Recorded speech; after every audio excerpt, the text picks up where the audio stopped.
सभी का देव classes बोंदे online platform में दोस्तों आप सभी का स्वागत है। सभी को नमस्कार, सभी का हार्दिक अभिनंदन है दोस्तों इस देव परिवार के ऑनलाइन पाठशाला के अंतर्गत।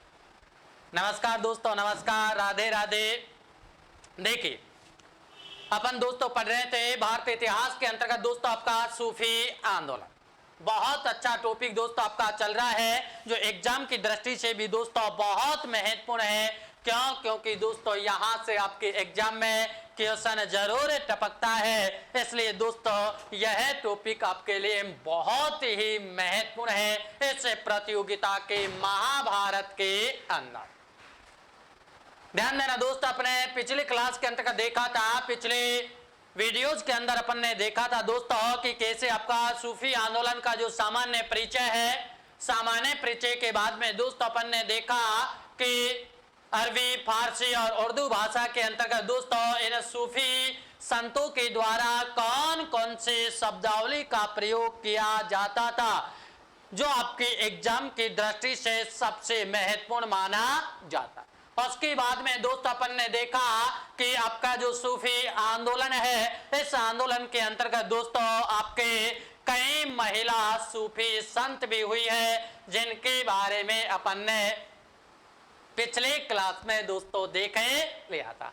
उसके बाद में अपन आगे चलते हैं, आगे बात करते हैं दोस्तों। तो अपन ने देखा था कि हमारे देश में, ध्यान देना दोस्तों, कि हमारे देश में या हिंदुस्तान के अंतर्गत दोस्तों जो सबसे पुराना या सबसे प्राचीन जो दोस्तों आपका सूफी सिलसिला है कौन सा है दोस्तों बताने का प्रयास करना है। एक बार अपन ने पिछली कक्षा में भी दोस्तों इस चीज का अध्ययन कर लिया था, मैंने आपको बताया था दोस्तों, लेकिन एक बार दोबारा अपन देखते हैं कि प्राचीनतम भारत के अंदर कौन सा आपका सूफी सिलसिला है जिसकी स्थापना या जिसकी शुरुआत हमारे देश में हुई। ध्यान देना दोस्तों, इस सूफी आंदोलन के अंतर्गत भारत में आने वाला या भारत में सबसे प्राचीनतम जो आपका सूफी सिलसिला है या जो संप्रदाय है दोस्तों वो है आपका कौन सा? चिश्ती संप्रदाय। कौन सा है दोस्तों? चिश्ती संप्रदाय।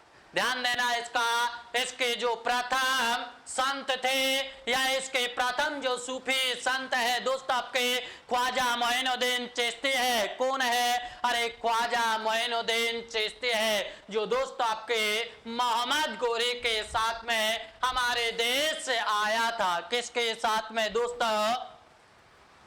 अरे किसके साथ आया था दोस्तों? ख्वाजा मोइनुद्दीन चिश्ती। अपन ने पिछली क्लास के अंतर्गत भी देखा था कि आपके ख्वाजा मोइनुद्दीन चिश्ती भारत आने वाला पहला चिश्ती संत था।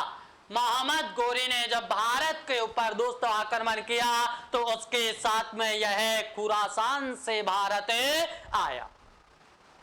गौरी के साथ दोस्तों ख्वाजा साहब भारत आ गए और यह दोस्तों दिल्ली गया और दिल्ली से दोस्तों अजमेर आया। कहां आ गया? अजमेर आ गया। अजमेर में आकर के दोस्तों इसने ख्वाजा मोइनुद्दीन चिश्ती ने अपने खान कहा या अपना आवास दोस्तों इसने स्थापित किया और ख्वाजा साहब आपके अजमेर में ही रह गए और इनका अंतिम समय भी दोस्तों अजमेर में ही बीता था। उसके बाद में अपन ने देखा दोस्तों कि आपका जो अगला संत है कुतुबुद्दीन बख्तियार काकी। कौन सा है? अरे कुतुबुद्दीन बख्तियार काकी जो दोस्तों आपके चिश्ती संप्रदाय का अगला संत है। कौन सा? कुतुबुद्दीन बख्तियार काकी। दोस्तों कुतुबुद्दीन बख्तियार काकी ने अपना खान कहा या अपना आवास या अपना मठ कहाँ स्थापित किया? अरे दिल्ली के अंदर स्थापित किया। कहाँ किया? दिल्ली के अंदर अपना खान कहाँ इसने स्थापित किया। कुतुबुद्दीन बख्तियार काकी के बाद में दोस्तों अपन देखते हैं, चलते हैं आगे आपके चिश्ती संप्रदाय और सिलसिले के अंतर्गत अपन जब बात करते हैं तो दोस्तों अपन देखेंगे अगले संत के बारे में। और आपका अगला संत है दोस्तों बहुत ही शानदार और बहुत ही अच्छा, जहां से सबसे ज्यादा एग्जाम में दोस्तों आपका क्वेश्चन आता है। कौन है दोस्तों? अरे हमीमुद्दीन नागौरी। कौन है? हमीमुद्दीन नागौरी। चलिए तो दोस्तों अपन चलते हैं हमीमुद्दीन नागौरी के पास और इसके बारे में अपन देखते हैं कि कैसे हमीमुद्दीन नागौरी ने दोस्तों क्या क्या किया, इसने अपना खान कहाँ बनाया और दोस्तों इसके गुरु कौन थे, उन सबके बारे में अपन देखते हैं। देखिए दोस्त, अपन चलते हैं चिश्ती संप्रदाय। ध्यान देना दोस्तों, चिश्ती संप्रदाय। चिश्ती संप्रदाय में जो आपका दोस्तों अगला सूफी संत है, अगला जो सन्यासी है, उसके बारे में दोस्तों अपन चर्चा कर रहे हैं। एक बार दोस्तों इधर देखने का प्रयास करना, समझने का प्रयास करना। बहुत ही अच्छा टॉपिक है, बहुत ही जानदार और शानदार टॉपिक है दोस्तों। आज आपका अरे यहाँ से एग्जाम में दोस्तों बहुत ज्यादा क्वेश्चन आने की संभावना रहती है। तो देखना दोस्तों एक बार चिश्ती संप्रदाय में जो आपके अगले संत है कौन है दोस्तों? हमीमुद्दीन नागौरी।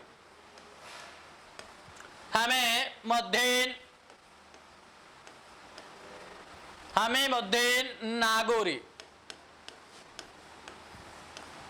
इसके बारे में दोस्तों अपन देखेंगे कि क्या है क्या नहीं है। देखिए दोस्तों बहुत ही महत्वपूर्ण है, एक बार इधर देखने का प्रयास करना दोस्तों कि हमीमुद्दीन नागौरी दोस्तों आपके ख्वाजा साहब के शिष्य थे। किसके शिष्य थे? अरे ख्वाजा साहब के शिष्य थे। इन्होंने दोस्तों ख्वाजा साहब के कहने पर हमीमुद्दीन नागौरी ने राजस्थान के नागौर जिले के अंदर दोस्तों सुवल नामक गांव में अपने खान कहा अपना मठ इन्होंने स्थापित किया। किसने? हमीमुद्दीन नागौरी ने। कहाँ बनाया दोस्तों अपना खान कहा या इन्होंने अपना आवास? नागौर के अंदर दोस्तों सुवल गांव नामक स्थान पर इन्होंने अपने खान कहा स्थापित की। किसके कहने पर बनाया दोस्तों? अरे ख्वाजा साहब के कहने पर हमीमुद्दीन नागौरी ने नागौर को अपना निवास स्थान बनाया। किसके शिष्य थे? ख्वाजा साहब के शिष्य थे। कौन? हमीमुद्दीन नागौरी। ध्यान देना दोस्तों, आगे अपन जब चर्चा करते हैं हमीमुद्दीन नागौरी के अंतर्गत दोस्तों तो देखिए कि कुतुबुद्दीन ऐबक के यानी कि इल्तुतमिश जो आपके दिल्ली सल्तनत का महान शासक था, इल्तुतमिश दोस्तों आपके इस हमीमुद्दीन नागौरी का शिष्य था। क्या था? हमीमुद्दीन नागौरी का शिष्य कौन था? अरे दिल्ली का महान सम्राट गुलाम वंश का शासक इल्तुतमिश दोस्तों आपके हमीमुद्दीन नागौरी का क्या था दोस्तों? शिष्य था। ध्यान देना दोस्तों, जब भारत में दिल्ली सल्तनत की स्थापना हुई, दिल्ली सल्तनत की स्थापना के बाद भारत में जन्म लेने वाला पहला सूफी संत था दोस्तों हमीमुद्दीन नागौरी, जिसका जन्म भारत में हुआ था। पहला संत कौन सा है दोस्तों जिसका जन्म दिल्ली सल्तनत की स्थापना होने के बाद भारत में हुआ था? अरे हमीमुद्दीन नागौरी है, जिनका जन्म दोस्तों आपका दिल्ली सल्तनत की स्थापना होने के बाद भारत के अंतर्गत इसका जन्म हुआ। आगे अपन चर्चा करते हैं दोस्तों कि हमीमुद्दीन नागौरी का जन्म दिल्ली के अंतर्गत हुआ और दोस्तों यह दिल्ली से अजमेर आया और चिश्ती संप्रदाय के महान संत ख्वाजा साहब के दोस्तों शिष्य बन गया और उनके कहने पर नागौर के अंदर दोस्तों सुवल नामक गांव में इसने अपने खान कहा स्थापित की और इनके शिष्य बने दोस्तों दिल्ली सल्तनत के सम्राट इल्तुतमिश दोस्तों हमीमुद्दीन नागौरी के शिष्य बने। ध्यान देना दोस्तों, जब इल्तुतमिश इनका शिष्य बना तो दोस्तों इल्तुतमिश ने दिल्ली से आकर के दोस्तों नागौर के अंदर सुवल नामक गांव में दोस्तों एक तारकीन के दरवाजे का निर्माण करवा। क्या करवाया दोस्तों? तारकीन के दरवाजे का निर्माण करवाया। कई बार आपके एग्जाम में आया है कि इसका निर्माण किसने करवाया, तो लाड लो। इस तारकीन के दरवाजे का निर्माण दिल्ली सल्तनत के महान शासक या सम्राट गुलाम वंश के शासक इल्तुतमिश ने दोस्तों इस हमीमुद्दीन नागौरी के दरगाह का निर्माण करवाया। किसने दोस्तों? इल्तुतमिश। यहाँ पर दोस्तों हमीमुद्दीन नागौरी के दरगाह पर उर्स भी लगता है। उर्स का मतलब है मेला भी लगता है। ध्यान देना दोस्तों, उर्स किसे बोले जाता है? अरे मेला को बोले जाता है। ध्यान देना दोस्तों, जो हमीमुद्दीन नागौरी है इनका आवास क्या कहलाता है? फूल महल कहलाता है। क्या कहलाता है दोस्तों? अरे फूल महल कहलाता है। तो देखिए दोस्तों, एक बार अपन इधर देखने का प्रयास करना। अपन देखते हैं, पढ़ते हैं इनके बारे में। देखिए दोस्तों, इनका जन्म कहां हुआ? इनका जन्म दोस्तों भारत की राजधानी दिल्ली के अंतर्गत हुआ। किनका? हमीमुद्दीन नागौरी का जन्म। नागौरी दोस्तों दिल्ली से चलकर ख्वाजा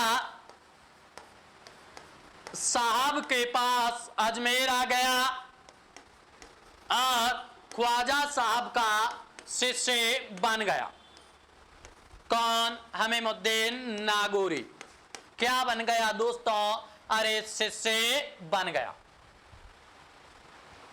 बन गया शिष्य। दोस्तों हमीमुद्दीन नागौरी को ख्वाजा साहब के कहने पर कहां भेजा गया? नागौर भेजा गया। कहां भेजा गया?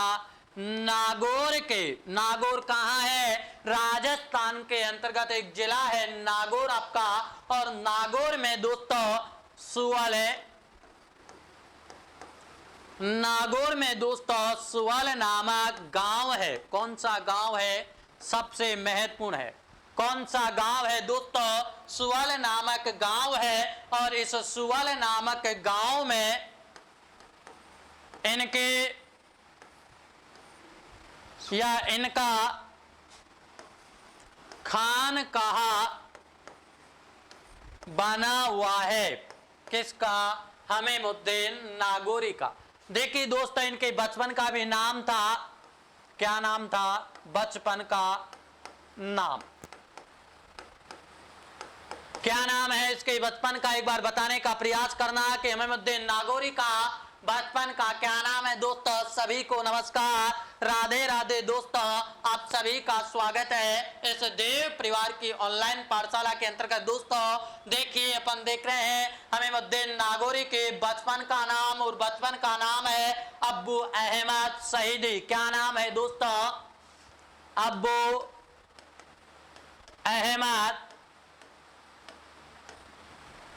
अहमद शहीदी। किसका नाम है? हमीमुद्दीन नागौरी का। क्या नाम है? अब्बू अहमद शहीदी इसका बचपन का नाम है। किनका? हमीमुद्दीन नागौरी का। लेकिन दोस्तों जब हमीमुद्दीन नागौरी ने या अब्बू अहमद शहीदी ने ख्वाजा साहब का शिष्य बना, उसके बाद में ख्वाजा साहब ने दोस्तों इसको क्या नाम दिया? अब्बू अहमद शहीदी इसको नाम दिया। देखिए दोस्तों, ख्वाजा साहब ने इनको ख्वाजा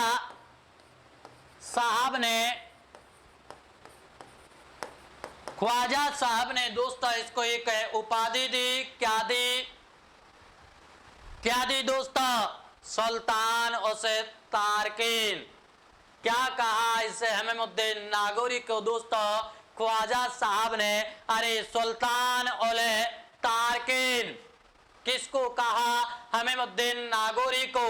ध्यान देना दोस्तों कि सन्यासियों का सम्राट कहा। क्या कहा दोस्तों? अरे हमीमुद्दीन नागौरी को ख्वाजा साहब ने सन्यासियों का सम्राट कहा। कई बार क्वेश्चन आया है दोस्तों एग्जाम के अंतर्गत कि सन्यासियों का सम्राट किस सूफी संत को कहा जाता है? हमीमुद्दीन नागौरी को। किसने कहा? ख्वाजा साहब ने कहा। देखिए दोस्तों कि ख्वाजा साहब ने हमीमुद्दीन नागौरी को सुल्तान उसे तारकीन, सुल्तान उसे तारकीन या दोस्तों सन्यासियों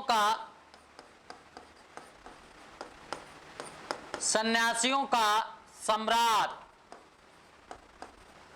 या सन्यासियों का सम्राट कहा। एक बार देखने का प्रयास करने अपन दोस्तों इसको समझते हैं। दोबारा से देखें, अपन देख रहे हैं दोस्तों चिश्ती संप्रदाय का या चिश्ती जो सिलसिला है उसके संतों के बारे में अपन ने देखा पिछले क्लास के अंतर्गत। दोस्तों अपन ने ख्वाजा साहब जो ख्वाजा मोइनुद्दीन चिश्ती और दोस्तों आपका बख्तियार काकी, कुतुबुद्दीन बख्तियार काकी के बारे में दोस्तों अपन ने देख लिया। आगे का जो आपका अगला सूफी संत है हमीमुद्दीन नागौरी चिश्ती संप्रदाय के अंतर्गत। हमीमुद्दीन नागौरी दोस्तों इसका जन्म कहाँ हुआ? अरे इसका जन्म दिल्ली में हुआ। कहाँ हुआ? दिल्ली के अंतर्गत हुआ। इसका बचपन का नाम है दोस्तों आपका अब्बू अहमद शहीदी। क्या नाम है? अरे अब्बू अहमद शहीदी किसका नाम है? हमीमुद्दीन नागौरी का नाम है।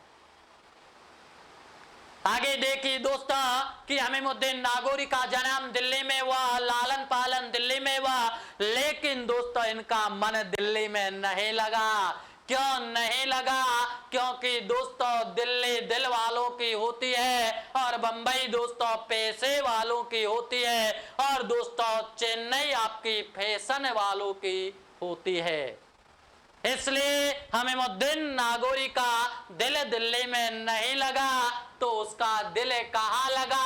अरे हमीमुद्दीन नागौरी का दिल दोस्तों राजस्थान के अजमेर में आकर के लगा।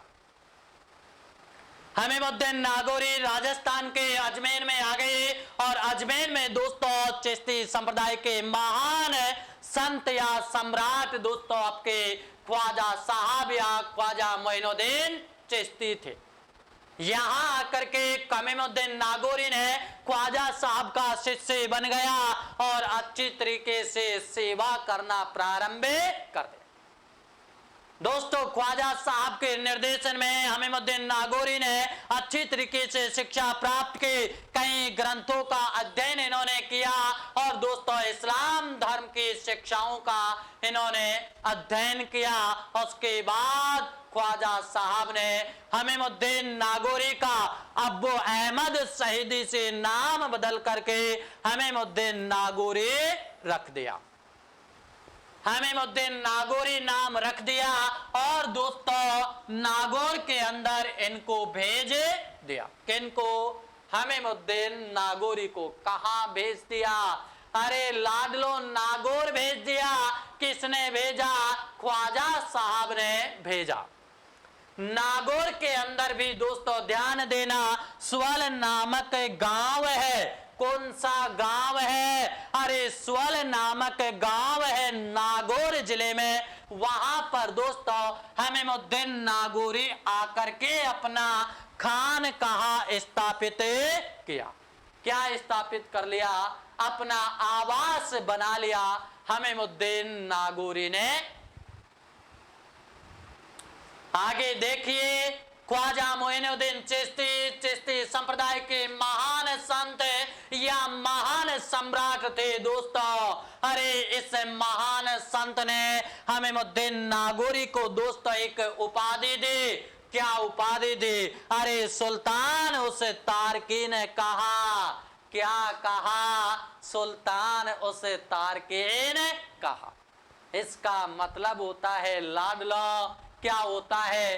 अरे इधर देखो, इसका मतलब होता है अरे सन्यासियों का सम्राट। क्या होता है? सन्यासियों का सम्राट।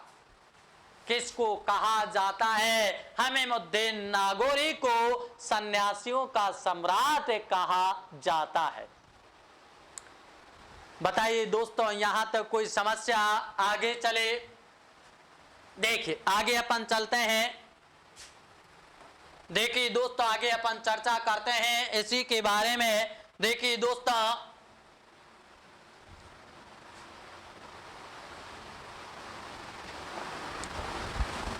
देखिए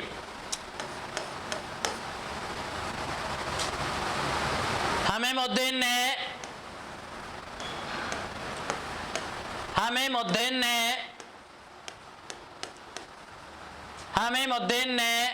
नागौर को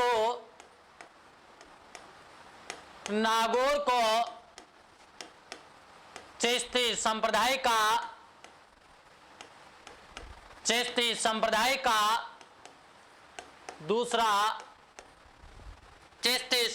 का दूसरा प्रमुख केंद्र बनाया। पहला केंद्र अजमेर है और राजस्थान में दूसरा केंद्र कौन सा है दोस्तों? आपका नागौर। कौन सा है? नागौर है। किसने बनाया? हमीमुद्दीन नागौरी ने। ध्यान देना दोस्तों, दिल्ली का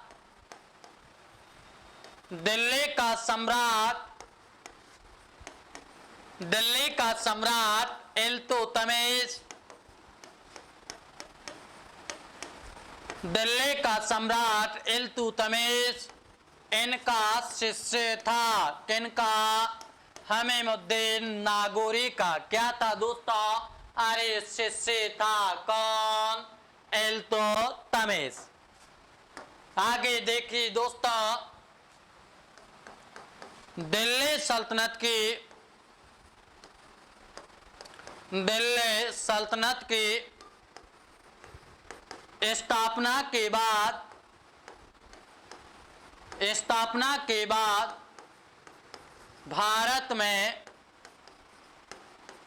भारत में जन्म लेने वाला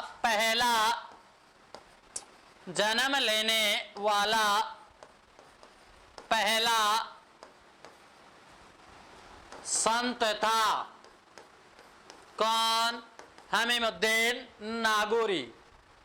क्या था? अरे ध्यान देना, दिल्ली सल्तनत की स्थापना दोस्तों आपके कुतुबुद्दीन ऐबक के द्वारा की गई थी। किसके द्वारा की गई थी? कुतुबुद्दीन ऐबक के द्वारा दिल्ली सल्तनत की स्थापना 1206 में की गई थी। और इस दिल्ली सल्तनत की स्थापना के बाद भारत में जन्म लेने वाला पहला सूफी संत कौन था? आपका हमीमुद्दीन नागौरी। कौन था? हमीमुद्दीन नागौरी। आगे देखिए दोस्तों, इल्तुतमिश ने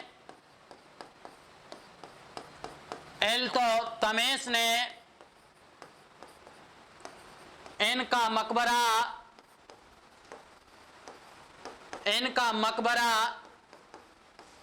नागौर में बनवाया। किनका? हमीमुद्दीन नागौरी का। किसने बनवाया? इल्तुतमिश ने बनवाया। देखिए एक बार समझिए, फिर चलते हैं अपन आगे दोस्तों। देखिए हमीमुद्दीन नागौरी ने नागौर को दोस्तों चिश्ती संप्रदाय का दूसरा प्रमुख केंद्र बनाया। अरे तो पहला कौन सा है? पहला है दोस्तों आपका अजमेर। कौन सा है? अजमेर है, जहां ख्वाजा साहब की दरगाह है। पहला कौन सा है? अजमेर है। देखिए आगे कि दिल्ली सल्तनत का सम्राट इल्तुतमिश दोस्तों ख्वाजा यानी कि हमीमुद्दीन नागौरी का शिष्य था। किनका शिष्य था? इल्तुतमिश हमीमुद्दीन नागौरी का शिष्य था। आगे देखिए दोस्तों कि दिल्ली सल्तनत की स्थापना के बाद भारत में जन्म लेने वाला पहला सूफी संत कौन सा है? अरे दोस्तों हमीमुद्दीन नागौरी है। कौन है? हमीमुद्दीन नागौरी। इल्तुतमिश ने दोस्तों इनका मकबरा कहां बनवाया? अरे नागौर के अंदर हमीमुद्दीन नागौरी का मकबरा बनवाया। किसने बनवाया? हमीमुद्दीन नागौरी का मकबरा इल्तुतमिश ने बनवाया। देखिए आगे, यह मकबरा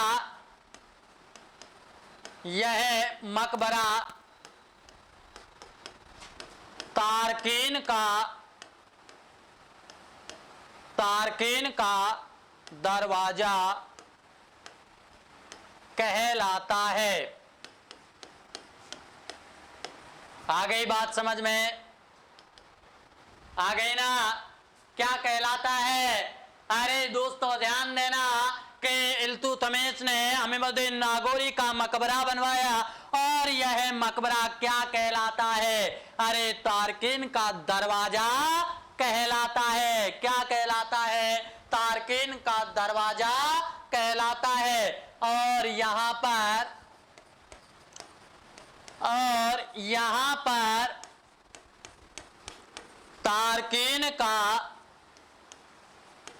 तारकीन का उर्स या मेला लगता है। क्या लगता है दोस्तों? तारकीन का उर्स लगता है। आगे देखिए दोस्तों, हमीमुद्दीन नागौरी का आवास, ध्यान देना, हमीमुद्दीन नागौरी का आवास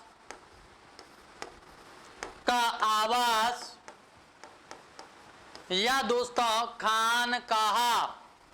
आवास का मतलब क्या होता है? खानकाहा क्या कहलाता है? अभी मैंने बताया था, अरे फूल महल कहलाता है। क्या कहलाता है लाडलो? फूल महल कहलाता है। किनका खानका कहलाता है? हमीमुद्दीन नागौरी का खानकाहा किस नाम से प्रसिद्ध है? फूल महल के नाम से दोस्तों प्रसिद्ध है। एक बार देखिए, चर्चा करते हैं। इल्तुतमिश जो दोस्तों आपका दिल्ली सल्तनत के अंदर गुलाम वंश का महान शासक था और दोस्तों उसने नागौर के अंदर हमीमुद्दीन नागौरी का मकबरा बनवाया। यह मकबरा क्या कहलाता है दोस्तों? अरे तारकीन का दरवाजा कहलाता है। क्या कहलाता है? तारकीन का दरवाजा कहलाता है। और दोस्तों इस तारकीन के दरवाजे पर प्रतिवर्ष क्या लगता है? अरे उर्स लगता है। उर्स का मतलब क्या है? मेला लगता है। क्या लगता है? मेला लगता है। दोस्तों हमीमुद्दीन नागौरी का आवास क्या कहलाता है? या खानकाहा क्या कहलाता है? अरे फूल महल के नाम से इस इतिहास में दोस्तों हमीमुद्दीन नागौरी का आवास प्रसिद्ध है। तो बताइए दोस्तों हमीमुद्दीन नागौरी का कैसा लगा? समझ में आया? कोई समस्या है यहां तक? नहीं है? आगे चले देखें। आगे अपन देखते हैं दोस्तों, अगला जो आपका चिश्ती संप्रदाय का जो दोस्तों संत है, कौन है? बाबा फरीद। कौन है दोस्तों? बाबा फरीद। ये भी दोस्तों आपका चिश्ती संप्रदाय का अगला संत है। कौन? बाबा फरीद। देखिए दोस्तों अपन बाबा फरीद के बारे में देखते हैं। तो यह जो बाबा फरीद आपके कुतुबुद्दीन बख्तियार काकी के शिष्य थे। किनके शिष्य थे दोस्तों? अरे कुतुबुद्दीन बख्तियार काकी के शिष्य थे। और कुतुबुद्दीन बख्तियार काकी दोस्तों आपके ख्वाजा साहब के शिष्य थे। तो हो गए ना चिश्ती संप्रदाय से संबंधित।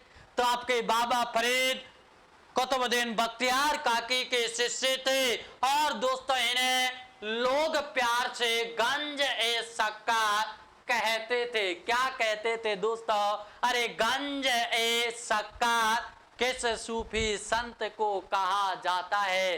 बाबा फरीद को कहा जाता है। क्यों कहा जाता है?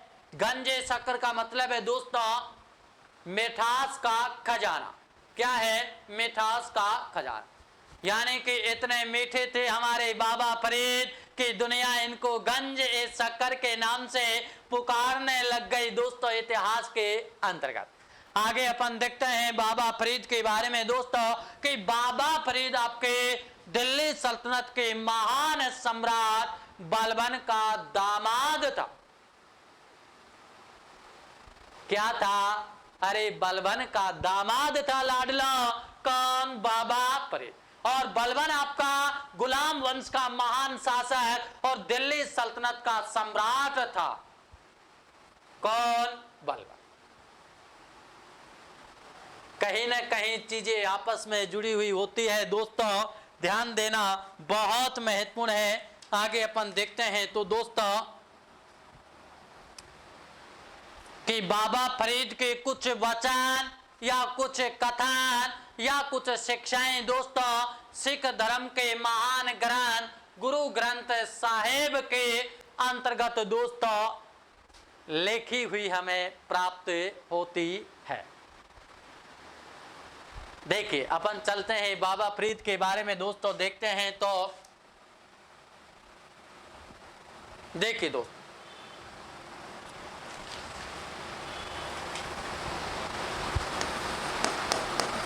शिष्य कि बाबा फरीद किसके शिष्य थे? कुतुबुद्दीन बख्तियार काकी के। कुतुबुद्दीन बख्तियार काकी, कुतुबुद्दीन बख्तियार काकी के शिष्य कौन थे? बाबा फरीद। आगे बात देखिए, आगे इन्हें गंज ए सखर, इन्हें दोस्तों गंज ए शक्कर,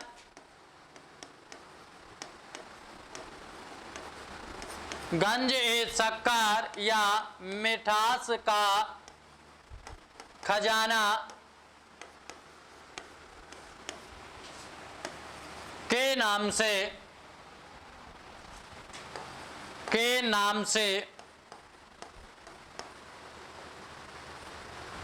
जाना जाता है,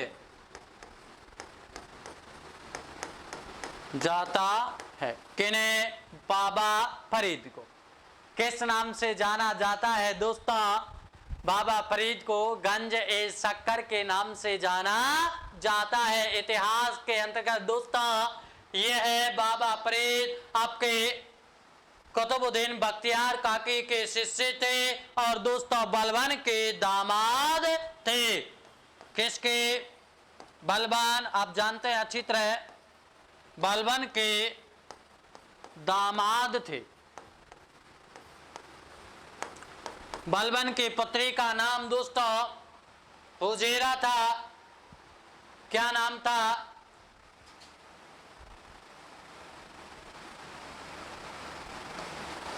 फरीद की पत्नी का नाम क्या था? हुजैरा। क्या नाम था दोस्तों? हुजैरा। क्या नाम था? हुजैरा। बलबन की पुत्री का नाम हुजैरा था और यह हुजैरा दोस्तों आपकी बाबा फरीद की पत्नी थे। तो बाबा फरीद बलबन का क्या था दोस्तों? दामाद था। आगे अपन देखते हैं दोस्तों इनके कथनों का संग्रह दोस्तों फवाइस सालिकीन में है। इनके कथनों का संग्रह किसमें है? फवाइस सालिकीन, फवाइस सालिकीन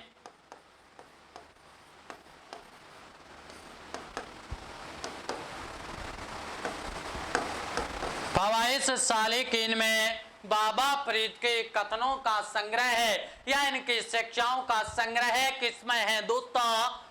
फवाइद सालिकीन नामक जो ग्रंथ है आपका इतिहास में, उस ग्रंथ में बाबा फरीद की शिक्षाओं का उल्लेख हमें प्राप्त होता है।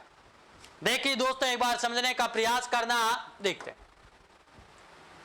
बाबा फरीद दोस्तों आपके कुतुबुद्दीन बख्तियार काकी के शिष्य थे। किसके शिष्य थे? कुतुबुद्दीन बख्तियार काकी के शिष्य थे। कुतुबुद्दीन बख्तियार काकी दोस्तों आपका दिल्ली में इनकी खानका थी और कुतुबुद्दीन बख्तियार काकी आपके ख्वाजा साहब के शिष्य थे। दोस्तों बाबा फरीद को प्रेम से गंज ए शक्कर या दोस्तों मिठास का खजाना कहा जाता। क्या कहा जाता है? गंज ए शक्कर या फिर मिठास का खजाना किसे कहा जाता है दोस्तों? बाबा फरीद को कहा जाता। दोस्तों आपका बाबा फरीद दिल्ली सल्तनत के महान सम्राट बलबन के शिष्य थे। क्या थे दोस्तों? अरे दिल्ली सल्तनत के महान सम्राट बलबन के दामाद थे। क्या थे दोस्तों? दामाद थे। और इनके बलबन की पुत्री का नाम दोस्तों हुजैरा थे या बाबा फरीद की पत्नी का नाम क्या था? हुजैरा था। बाबा फरीद के दोस्तों कथन या इनके शिक्षाएं कौन से ग्रंथ में संकलित है दोस्तों? फवाइद सालिकीन नामक ग्रंथ है दोस्तों। इस ग्रंथ में इनकी शिक्षाएं, इनके कथन संग्रहित है।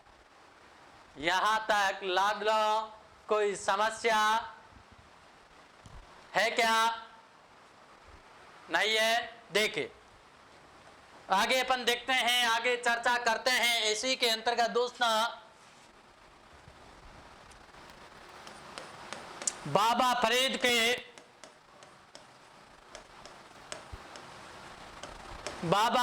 के कुछ कथन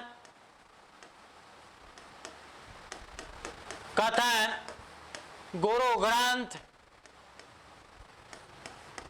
साहिब में, गुरु ग्रंथ साहिब में है। किसके? बाबा फरीद के कुछ शिक्षाएं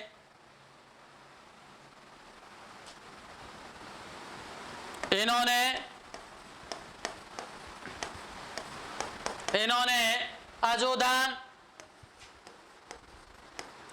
अजोधन पाकिस्तान में है। पाकिस्तान में भी दोस्तों पंजाब में कहाँ है? इन्होंने दोस्तों अजोधन को अपना खान कहा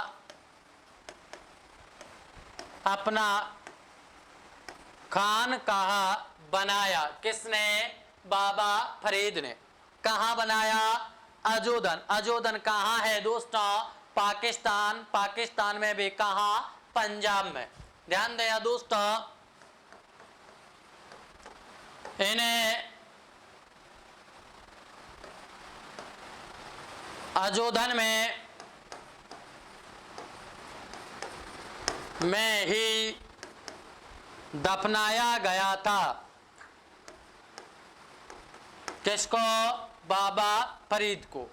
कहाँ दफनाया गया था? अजोधन में, जिसे अब अजोधन को अब पाक पाटन कहा जाता है। अजोधन को अब पाक पाटन कहा जाता है। क्या कहा जाता है लाडलो? पाक पाटन कहा जाता है। किसे? अजोधन। अजोधन में किनका खानका है बेटा? देखिए फरीद को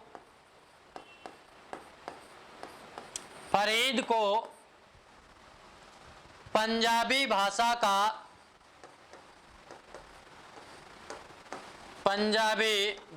का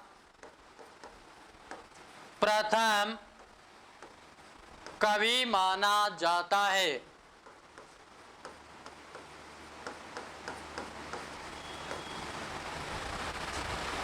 देखिए अब समझिए दोस्तों एक बार, बाबा फरीद दोस्तों एक बहुत अच्छे कवि थे। इन्होंने अपने कथन लिखे तब फवाइश से सालिकीन, और दोस्तों इनके कुछ कथन या कुछ शिक्षाएं सिख धर्म के महान ग्रंथ या पवित्र ग्रंथ गुरु ग्रंथ साहिब में इनके कथनों का कुछ संग्रह हमें प्राप्त होता है। इन्होंने दोस्तों अजोधन में अपना खानकाहा बनाया, और अजोधन कहाँ है? पाकिस्तान के पंजाब में अजोधन नामक स्थान है। दोस्तों अजोधन को वर्तमान में क्या कहा जाता है? पाक पाटन कहा जाता। क्या कहा जाता है दोस्तों? पाक पाटन कहा जाता है। और बाबा फरीद को दोस्तों अजोधन में ही दफनाया गया। कहाँ दफनाया? अजोधन के अंदर ही दफनाया गया। ध्यान देना दोस्तों, बाबा फरीद को पंजाबी भाषा का पहला कवि माना जाता है। क्या माना जाता है दोस्तों? अरे बाबा फरीद को पंजाबी भाषा का पहला ग्रंथ पहला कवि माना जाता है। तो दोस्तों बताइए कैसे लगे आपको दोनों सूफी संत तमीमुद्दीन नागौरी और बाबा फरीद? दोस्तों मैं आपको इतना विश्वास दिलाता हूं कि इन दोनों सूफी संतों से अपन ने जो पढ़ा है, अगर उनसे बाहर आ गया तो दोस्तों मैं आपको विश्वास और वादा दिलाता हूं कि एग्जाम में यहां से बाहर नहीं आए। थोड़ा ध्यान दे करके आप अगर अध्ययन कर लेंगे, अगर आप पढ़ लेंगे दोस्तों, तो बहुत आनंद आएगा। और थोड़ा पढ़ने का तरीका बदलिए दोस्तों।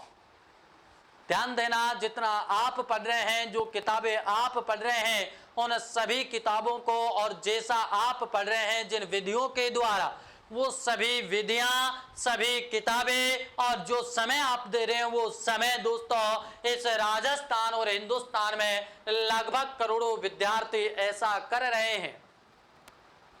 आपको दोस्तों जो पढ़ने का तरीका है उसको बदलना होगा, दुनिया से कुछ अलग आपको करना होगा दोस्तों, तब जाकर के आप अपने मेहनत का परिणाम आपको मिले सकता है। ध्यान देना दोस्तों, इस दुनिया में बिना दुख के कोई चीज प्राप्त नहीं होती है। अरे क्यों नहीं होती है दोस्तों? ध्यान देना एक बार कि भगवान श्री राम को भी अपने नाम के आगे श्री लगवाने के लिए या श्री लगाने के लिए 14 साल तक दोस्तों वन के अंदर दर दर की ठोकरें खाने पड़ी, दर दर भटकना पड़ा। कितने समस्याएं उन्होंने झेले, कितने दुख उन्होंने झेले, तब जाकर के भगवान राम के आगे श्री लगा। तो दोस्तों आपको भी इतनी मेहनत करनी होगी, तब जाकर के इस दुनिया को आपको दिखाना होगा कि वास्तव में आप मेहनत कर रहे हैं। तो सभी को नमस्कार दोस्तों, आप सभी को बहुत बहुत धन्यवाद जिन्होंने अपना अमूल्य समय निकाल करके इस देव परिवार के अंतर्गत आप जुड़े। मैं सभी को बहुत बहुत धन्यवाद देता हूं दोस्तों। और एक बार सभी को नमस्कार दोस्तों, लगातार जुड़े रहेगा इस देव परिवार से, क्योंकि जो आपका समय है वही है भारतीय इतिहास का समय। 12 से 1 रोजाना आपकी क्लास लगेगी। तो दोस्तों इसी जुनून और जोश के साथ आप हमेशा मुस्कुराते रहिए और दोस्तों आप अपना आनंद के साथ आप अपना जीवन बिताइए। तो सभी को नमस्कार दोस्तों, मिलते हैं कल इसी समय आप सभी के साथ। नमस्कार दोस्तों।